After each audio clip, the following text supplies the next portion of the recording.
Welcome to Ocean Stories, a podcast hosted by me, Lydia Carey, and me, Sarah Hersping.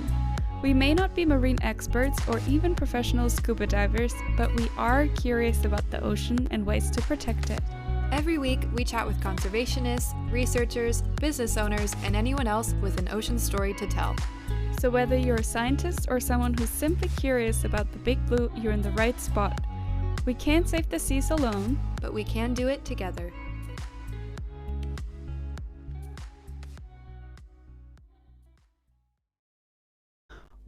Welcome back to the Ocean Stories podcast. The year is 2018. We are currently in two different places. I, for myself, just landed in Bali, Indonesia to start my studies abroad in Bali. And I was a college freshman at university in Pennsylvania. Well, we were very far apart. And we had no clue that we would run into each other only 2 years later. But here is where the story begins. I hope that set the scene for you listeners. I don't know why we've taken on a very serious and dark tone to talk about this very uplifting story, but we did it so that you could imagine yourself on a beach in Bali. Or at class in Pennsylvania, wherever you want to be. Okay, but to be serious here, we thought, okay, we are these two girls doing a podcast called Ocean Stories that is powered by Ocean Mimic, but why the hell are we here? Who's Ocean Mimic? Why are we talking about them all the time? How is all of this related?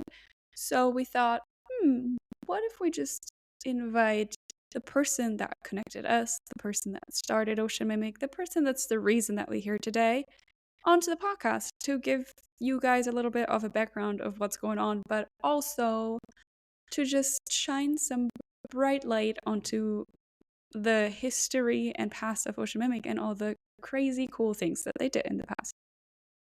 Yeah, absolutely. And when you were saying that, I got even a little bit sentimental because I remember when I first met Emma, and it's just crazy to think that if all of these things hadn't happened, we would not be here right now. So it's kind of cute. It's our origin story. Welcome, Emma. We're so excited to have you. Emma quite literally is the reason that we're here today. So yeah, can't wait to chat with you. So excited to be here. Thanks, guys. Yay! Well, Lydia already said that you grew up in a really small town in England. Yeah. I grew up in Devon in the south of England, in the middle of nowhere. So I'm definitely a country girl, country bumpkin. So growing up there, how did you connect to the ocean? When was the first time that you realized, okay, I'm actually really passionate about the ocean and I really like this?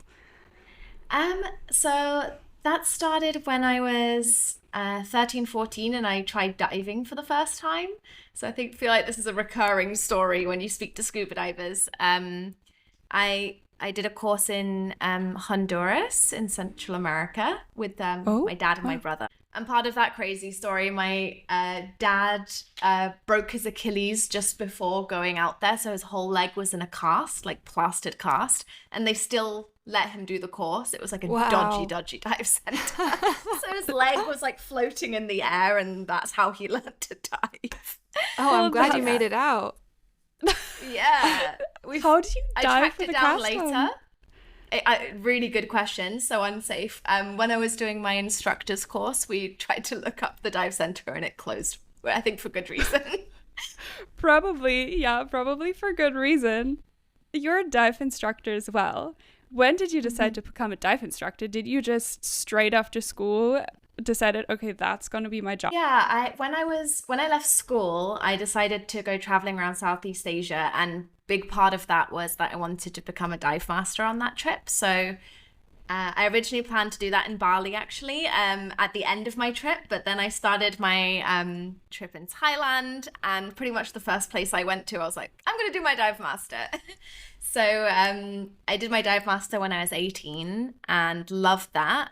But went back to the UK after that. And then quite a few years later, I left the UK for good and I moved to Malaysia to do my instructors and work as a yoga teacher. So that was just before coming to Bali that I did my instructors course over there.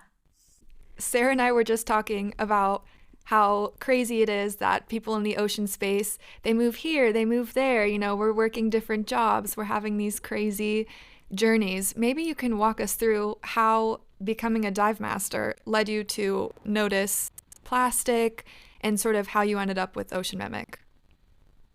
Yeah. So I mean, diving at any capacity, like you it's more like discovering that there's this whole entire world that nobody talks about, and until you dive you don't really see that whole world and you care just so much more about it. um I feel like my diving in Thailand didn't raise the plastic pollution issue as strongly as when I then went to Malaysia, because I was there during monsoon season. Like I would quite literally go on a dive, um and the beach was like immaculate, beautiful white beach, and then come up from the dive 40 minutes later and the whole beach was just covered in plastic and trash. And that was just like unbelievable to me, like so shocking. That is crazy. So when you say that the plastic was there 45 minutes later, is it because of the rain? Like, did it wash up from the land or did it come from the ocean? It was definitely from the ocean. I can say that because the island was not inhabited. It was just basically a tiny, tiny resort. Like it was wow. a 15-minute walk across from one side to the other. So it was definitely from the ocean. But I would say that you could feel more of it on the surface than like during the dive. I wasn't seeing plastic like streaming past me, but of course there's still a lot of plastic even in the water, and all of that stuff on the surface is going to sink eventually and break down. So it's sort of traveling on currents, and you can see on the packaging where some of that plastic is from, which is also interesting. That is extremely shocking. Yeah, exactly. You really feel the issue. Yeah. So how long were you in Malaysia for? So I was there for 9 months in total. So not a super long time, but the island was teeny tiny, so you do quickly get island fever. And that's why sort of I was there during monsoon season. There were literally like, I think it was just a couple and me on the island. Like that was it at the time. So that's where a lot of the Ocean Mimic stuff started, because I was bored out of my mind. Like, oh my God, what are we going to do? There's still no one able to access the island. So we didn't have customers for like maybe 6 weeks or 2 months. So it was quite an extreme environment, which meant I had lots of time to brainstorm and come up with ideas. So how did Ocean Mimic start? Like, what were the first things you came up with? Like, so it started with a friend of mine that I met there, Chelsea. So she was also working at the dive center, and she was sort of more into fashion, and she had a marketing background. And we were both diving there, and we saw the plastic pollution issue. And we were both kind of brainstorming ideas like, we need to start a business to get off this island. What can we do that merges our passion for like scuba diving, and how can we solve this plastic pollution crisis? And we're just like brainstorming millions and so many different ideas. And then we came up with the idea of like, okay, what if we did like some kind of swimwear aimed at female scuba divers, which isn't just like a pink rash guard with Scuba Pro written on the front, or like, I don't know, just something super basic.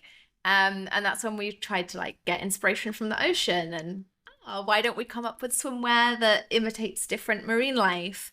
And that was where the idea of the ocean mimic, that we're mimicking these creatures, was born. And then we tried to sort of match that up with how we can tie that together with the plastic pollution crisis. So it sort of spiraled from there. As Ocean Mimic started to grow and gain more traction, what was that like for you? And how did you end up incorporating the altruistic cleanup side to Ocean Mimic? I'll answer the second half of the question first. So how we incorporated the cleanup side. So two different parts. One was that we found there was a material that was quite up and coming at the time, and now it's quite well known, is a recycled plastic fabric. So fabrics that are made of recycled nylon. So that was an amazing way to incorporate sustainability into the product directly. But then also we had the idea to promise to pick up a certain amount of trash from cleanups for each item that was purchased. And I can't believe I've forgotten, but I think it was like 10 kilos per suit. It was a lot. Like when I look at the initiatives out there now, obviously like to work on a big scale, it is difficult, but we did it for a long time. I mean, for me, it was a long time, but it's a lot of trash per suit was collected, and we tracked every single cleanup to make sure that we did fulfill on those promises. So, and we usually over exceeded those targets. So that was very exciting. It was a very motivating time. That is really cool. And it's amazing how you were like one of the first businesses that did it. I feel like right now there's a lot of those businesses, or businesses have this incorporated to have a good cause, like plant a tree for every purchase. But this was like really early on, and it's amazing how you actually picked up the trash yourself and weighed it yourself. So can you explain a little bit how that worked? Like who actually picked it up and how were you involved in the whole thing? Yeah, I think so one thing that I feel did make it very different was that the whole business came out of a genuine passion to, I don't want to sound cynical, but it was a genuine passion to solve this issue because I genuinely found it so shocking. Whereas now I feel like there's a lot of brands that maybe jump onto the bandwagon, which is great because they're doing something good for the planet. But I just felt it was just such an urgent cause. And I kind of got a bit sidetracked, honestly, about the whole, like, we need to sell swimwear part of the business. I kind of left that to Chelsea. I was like, you're going to design these amazing suits and I'm going to go full on like the cleanup side. So that's how we ran it for a little while. So the cleanups genuinely started with just me sort of posting on some Facebook groups saying, I'm going to do a beach cleanup. I would love it for people to join me. And the first few cleanups were just me, Chelsea, and maybe 2 other people. And sometimes we were just doing it on our own. But fairly quickly it gained traction and people sort of chat to other people and bring their friends. It was like a social activity. And it grew pretty fast. Within maybe 3 or 4 months, there were like 100 of us. And especially, Whoa. I think, it really grew quickly. And people felt, I think sometimes the Bali lifestyle can feel a little bit shallow in some ways. Like it's a lot of like superficial lifestyles that people were like, we're coming together to really do something that makes a difference, and with your own hands, like you're getting your hands physically dirty. You can literally see the beach before and after, and there's such a good atmosphere at beach cleanups that it's really addictive to want to go again, bring as many people as you can, and you're all in it together. I even heard people were using it as a dating opportunity, like Wow. just like to mingle with other people. Ideal first date. Fair enough. Yeah. Yeah. You want to come clean up the beach with me? I would be all for it. Yeah. Yeah, Exactly. I would be like, okay, this is the greenest flag ever. Let's go. This is perfect. What I love about hearing this is I feel that in a way it's sort of the origin story of this very podcast itself, because I know that somewhere in the cleanup era of Ocean Mimic is how you both met, right? Or Yeah. Yeah. Well, can you remind me, when did you actually start the cleanups in Bali? Like, what year did you move over to Bali and decided, okay, we're cleaning up the beach now? So yeah, like 5 years ago-ish, I was in Bali, and what are we now? 2023, so 2018. Well, that Madness. makes sense. Yeah. Because I was in Bali I got there, I think like July or August of 2019, but it was definitely up and running and well known. Like you could say, oh yeah, I'm cleaning up the beach with Ocean Meg, and people would just know what's going on. Like Wow. that was crazy. Yeah. And the way I joined was kind of what you had mentioned before, because I was in Bali to technically do a semester abroad, but it turned out that we only really had to go to school like once or twice a week. And the first month I was like, oh my god, this is great. We were in Canggu. I did like the classic party week where like Monday you go to this place and on Tuesday you go to the bar with the skate ramp. I even forgot the names at this point. And you kind of like circled through the week and did it over and over and over again. And it was so fun for a month. But then like in month 2 or 3, I was like, what am I doing here right now? Because I'm definitely not really learning anything in school, and I can't just party for 6 months straight. Like I was getting to the point of being like actually bored and looking for something. And then funny enough, I had done some beach cleanups before in surf camps in Europe. And I saw Ocean Mimic and I was like, oh my god, this is amazing. And the day I got to join the first cleanup, Emma was actually out of town. You were on a dive trip, I believe. So there was 2 volunteers. I don't remember their names, but you always had volunteers. So I chatted with them and I was so keen to help. I was like, can I email someone? I want to help more. I want to like be part of this. This is amazing. And then they gave me an email and I emailed you and I never got anything back. And it turned out that I had the wrong email. There was like a dash or there wasn't a dash. God.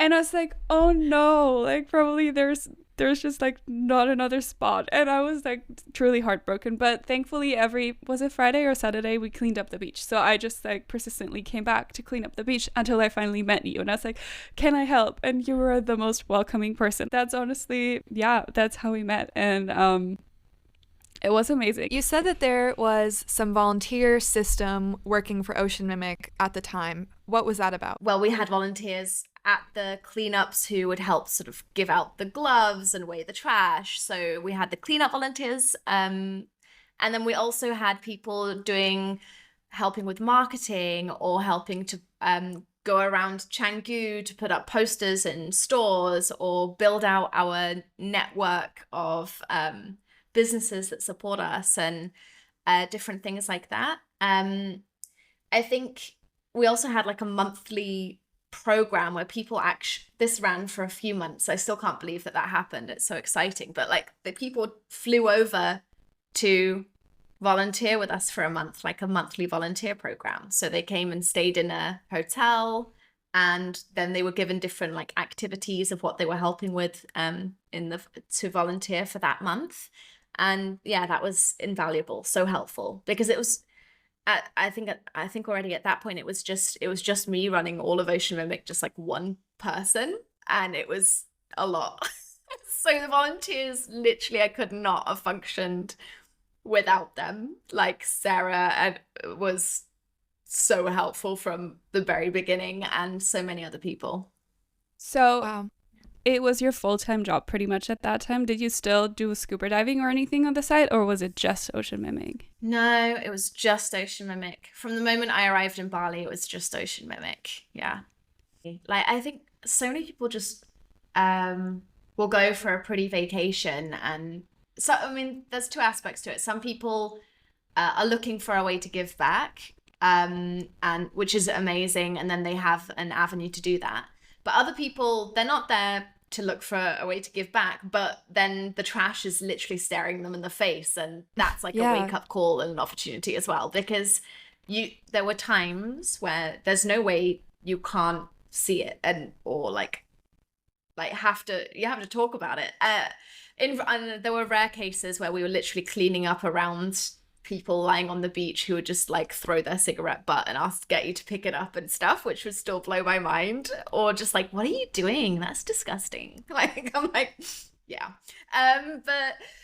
But yeah, I think it was important because also people don't see that in their own home countries. And at that time, plastic pollution, the crisis was just blowing up. Like, I think there was an element of luck to what we were doing at that time, because when we started Ocean Mimic, it wasn't so much in headline news about plastic pollution, and suddenly everyone was talking about it, and we just happened to sort of catch it at the right time, I guess.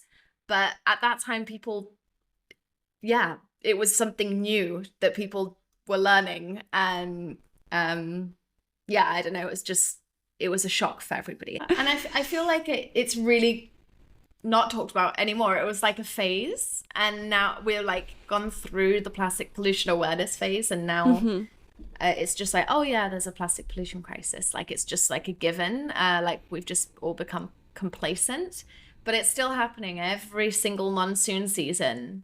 Like the trash is unbelievable. And people might think the videos or the pictures they see when they type in like, oh, plastic pollution crisis Bali or whatever, is like a one-off or like photoshopped, or it's not. It's like every day of like during monsoon season, you're seeing apocalyptic beaches, like, and that's the reality. Like it's not a publicity stunt or anything. And so I think that's what makes the difference of actually being there in person and seeing it with your own eyes compared to on a screen, because you don't know if it's an exaggeration, but it's really like that. It's awful, and it's still like that today. I think there's really something to be said about providing people the opportunity to make a difference with their own hands. You know, you see those photos and it's so overwhelming, and it's really easy to become complacent because it feels like no matter what you do, the scope of the problem is too wide to handle. So I think giving people that chance to get a little dirty with their hands, you know, actually see the problem hands-on, literally, is an experience that people can take with them when they leave, which is good as well. Every time we were cleaning up the beaches, you had to set a time limit because it is pretty addicting. Like once you start, you just cannot stop, and it doesn't end. Like you will probably never leave a beach and it's actually fully clean. So we had to be like, we are meeting back in 1 hour, because otherwise people would just stay there forever. And you sometimes really had to go up to people and be like, we're weighing the trash now, we need to stop. Yeah, there's one story, like a little analogy, which sprang to mind of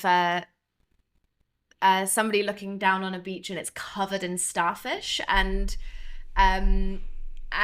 they see one person just picking up a starfish and throwing it in the ocean, and like just picking up a starfish, throwing it in the ocean, and there's like thousands of starfish on the beach, and they go off and they're like, you're never going to get all of them. What are you doing? Like, it's a waste of time. And the person's just like, well, I saved that starfish and those, I don't know, 50 starfish that I just threw back in the ocean, I saved, and that makes a difference.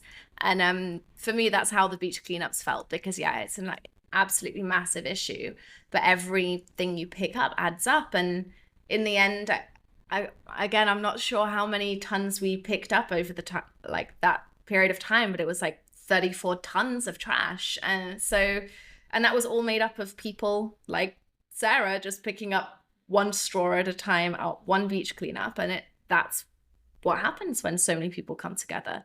And that's just one organization out of like so many that are trying to make an impact. So it does add up. It does matter.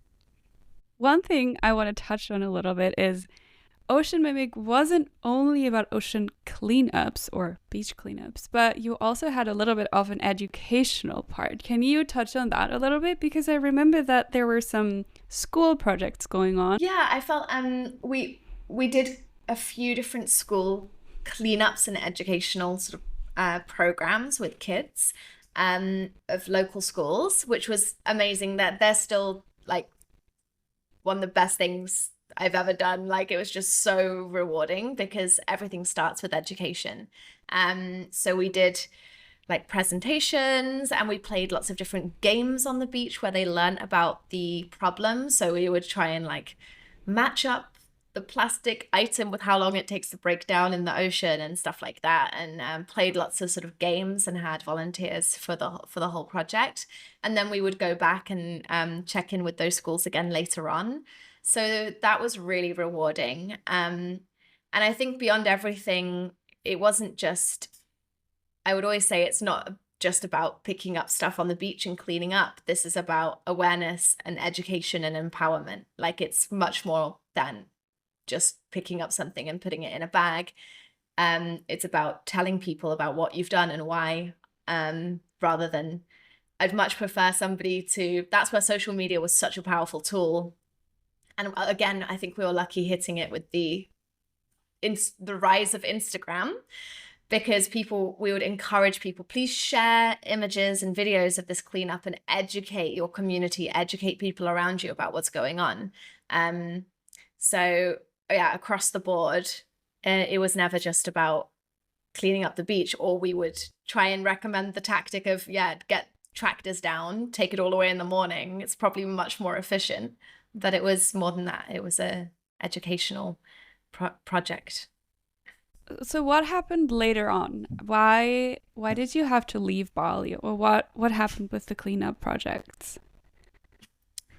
So I left Bali accidentally because it was COVID, and I heard news that they were going to reopen the borders so people could get back in to Bali. So at that point, I left to visit my family, and then they didn't open the borders and I couldn't get back in. And that's how I ended up in Dubai, where I still am now. So you were I left literally Bali by accident.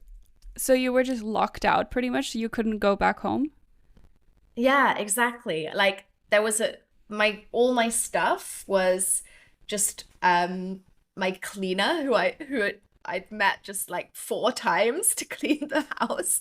She had all of my stuff for a full 1.5 years or something before I came back and managed to pick it up.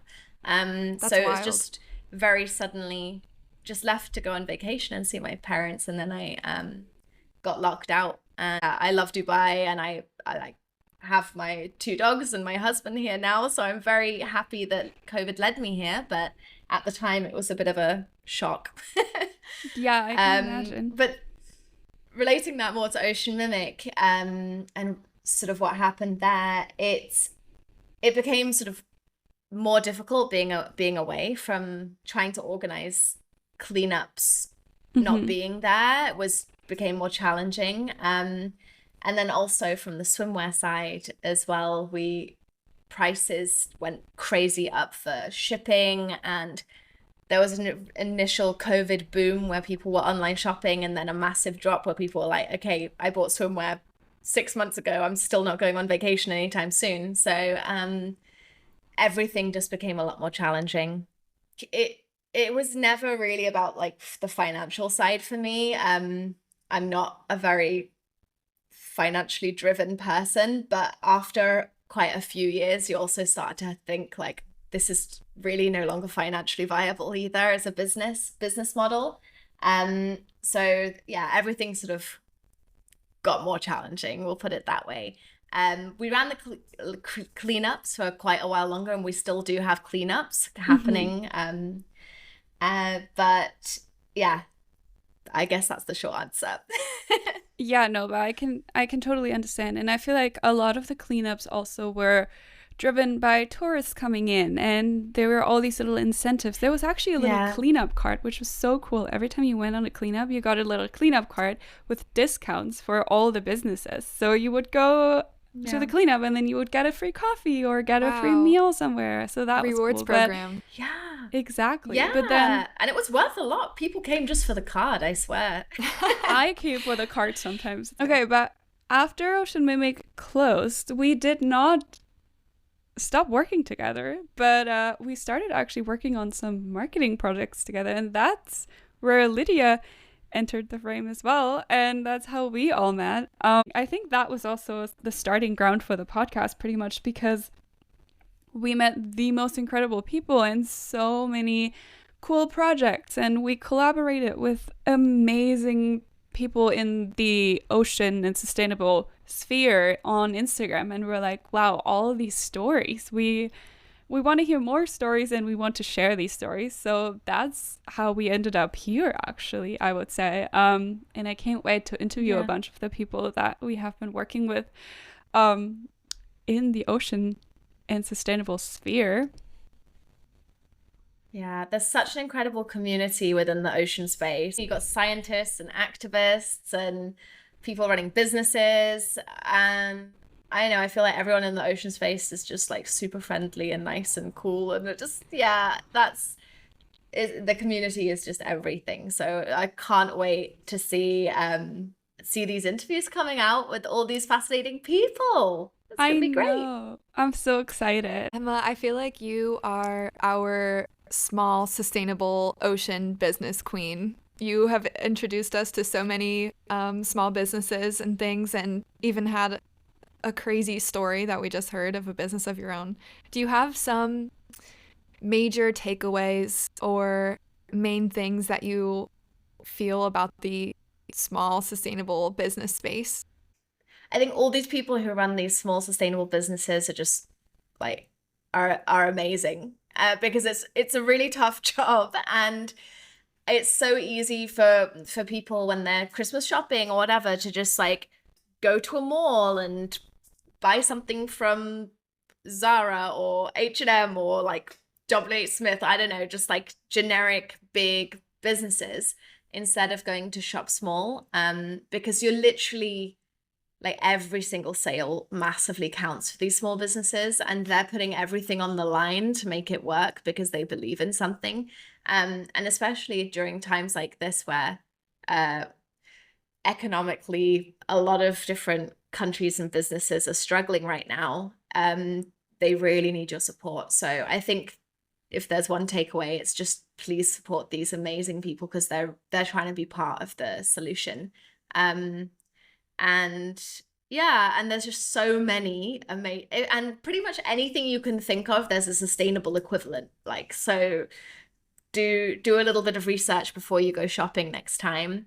And feel free to reach out to the podcast because like you guys know so many small brands that in the sustainable space, and I know a ton. So if you don't know, then ask me as well because I've got a list of like thousands, I feel like, of businesses in this space.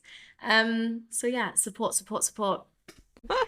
And we actually had this idea of just shouting out some small sustainable businesses on our podcast, just because that's where we came from. That's the reason why we're here. And just like you said, a lot of the time there is an equivalent to the exact product that you might get from a big fast fashion or just like a generic business. So if anybody listening to this knows of an incredible small sustainable business, please reach out to us and send us a DM because we would love to collaborate and love to reach out to these small businesses and see what we can do, because Christmas season is coming up and it would be amazing if everybody could shop small this year. 100%. Well, we'll get a major cancel from all big corporations. I'm kidding. Okay, well, to wrap up our interview, we like to ask this fun question to see, because you've been a diver, a beach cleaner, upper, a sustainable marketer, you've worn many hats. What has been your favorite memory relating to the ocean? It's kind of a big question, but what was your favorite moment or story that you have? So yeah, so many amazing ocean experiences. And yeah, it's really hard to pick one. But I'm going to go with a peaceful one, which is just me and the ocean and nothing more. When I was in Malaysia, on this tiny island, I remember one time sometimes I feel like I'm making this up because I'm like, it's just too good to be true. It was a full moon, and it was because of the island, like there were, in the very far distance, you could see there was lightning coming down from the sky, so there was flashes all around. And I went skinny dipping and there was bioluminescence in the water, and it was just me in the water at night, and there were all these sparkles in the water, and it was full moon and lightning in the sky, and it was just so peaceful and amazing, and just me at one of the ocean. I know it's a little bit hippie and out there as well, but it's just stuck in my mind as one of the most like at one with the ocean memories that I have. Honestly, bioluminescence is just It doesn't make sense to Pure me. magic. It's pure magic. I remember clearly the first time I saw it. It was in New Zealand on a houseboat, and the houseboat owner was like, "You guys, I know it's night, but you should just jump in the ocean." And I was like, "Why would I jump in the ocean?" And we jump in the ocean, and it was just sparkling as if someone had dumped glitter into the ocean, and I could not believe it. Like, this memory is just burned into my brain, and I think I'll never forget it. So I can only imagine you being alone out there with lightning. That must have been, wow, crazy. I know. Was that safe, swimming with the lightning? You were living life on the edge. It was far away. Okay. Yeah, no, I've had dives where I've literally, like, lightning is literally just gonna hit the water, and then they're like, jump off the boat, and you go, and you're like, I don't know. But I did, and I survived, so. Okay. Oh my god, that good. sounds sketchy. All these dive stories. Yeah.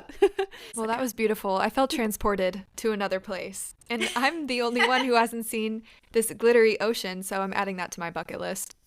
Oh, yes. Definitely. Definitely. We're so excited to keep Ocean Mimic alive to some extent and share more ocean stories on there. And also thank you for introducing all of us. We wouldn't be here today if it wasn't for Ocean Mimic and you.